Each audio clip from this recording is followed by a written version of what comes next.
በስመ አብ ወወልድ ወመንፈስ ቅዱስ አሐዱ አምላክ። አመ እስራ ወረብኡ ለሚያዝያ በዛቲ ዕለት ተስካረ በዓላ ለእግዝእትነ ማርያም ድንግል ወላዲተ አምላክ።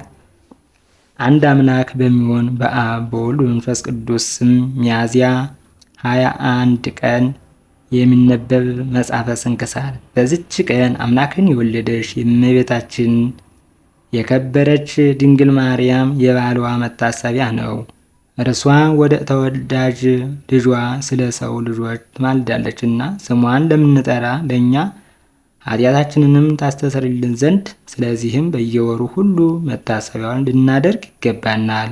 ልመናዋ በረከቷ ከሁላችን የክርስቲያን ወገኖች ጋር ለዘላለሙ ይኖር አሜን። ሰላም እብል እንዘ እሁብ ብፅዓ ለድንግልናኪ ክሌ እንተ ውስጥ ወአፋ ማርያም እግዝእት እንደ ወለድኪ እግዚአ ይከውን ዜና ዝክርኪ ለእመ በእዝን ተሰማ ለአማውት ማየ ወላኤ ጽምት ቅብአ። በዚችም ቀን የከበረ አባት ብሩታዎስ አረፈ። ይህም አባት የአቴና አገር የሆነ ከምሁራን ጥበበኞች አንዱ ነው። እርሱም ደግሞ ደራሲያን ከሆኑ ከአረጋውያን መምህራን ጋር የተቆጠረ ነው።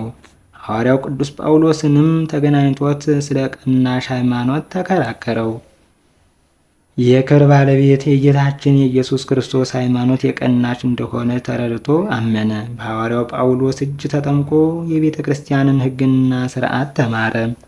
ከዚህ በኋላ ቅዱስ ጳውሎስ በአቴና አገር ቅስና ሾመው። በታላቂቱ አገር በአቴና የመምህራን አለቃ ከሆነ ዘመደ ላህም አብሮባ ከተባለ ከከበረ ዲዮናስዮስ ጋር ተገናኘ። እርሱም የክብር ባለቤት ስለሆነ ስለ ጌታ ኢየሱስ ሃይማኖት ብዙ ገለጠለት። ከውስጡ ስውር የሆነበትንም ተረጎመለት። እጅግም አዋቂ ሆነ።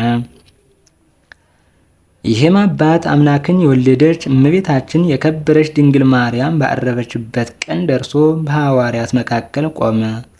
በደረሰው ማህሌትና ዝማሬ ጣዕም ባለው በመሰንቆ ዜማ ድምፅም አጽናናቸው። ከአይሁድና ከአሕዛብም ብዙዎቹን መልሶ ወደ ክብር ባለቤት ወደ ጌታ ክርስቶስ እምነት አስገባቸው።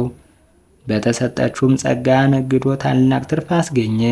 ሐዋርያትም ኤጲስቆጶስነት ሊሾሙት በፈለጉ ጊዜ ጌቶቼ ይቅርታ አድርጉልኝ፣ እኔ ለዝች ለከበረች ሹመት አልበቃሁምና የቅስናንም አገልግሎት ልፈጽም አልቻልኩምና ተውኝ ብሎ ማለዳቸው።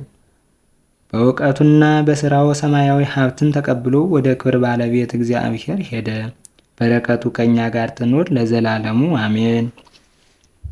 ሰላም ለብሩታዎስ ዘዘመረ ማእከለ ሐዋርያን ዘኤፍራታ በጺሖ ለማርያም ጊዜ ዕረፍታ ወአመ ፈቀዱ ሲምዎ ዘኤጲስቆጶስ ማዕርገ ጾታ እይክል ይቤ ሲመታተ መንታ እስመ ኢያብጻይኩ ለቅስና ሰናየ መልእክታ። በዚችም ዕለት የከበሩ አክርክስ የቅሬስያና የወይራስ መታሰቢያቸው ነው። በረከታቸው ከእኛ ጋር ለዘላለሙ ትኑር አሜን። በዚችም ቀን በጎ ስም አጠራር ያለው የከበረ አባት የሐዋርያት አምሳል ሃይማኖትን የሚሰብክ የአባ ዕንባቆም መታሰቢያው ነው።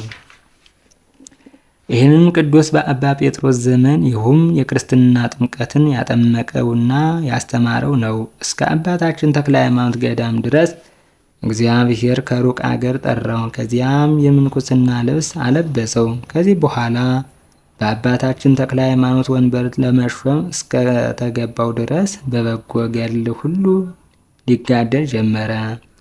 ከ11 መምህራንም ውስጥ ተቆጠረ።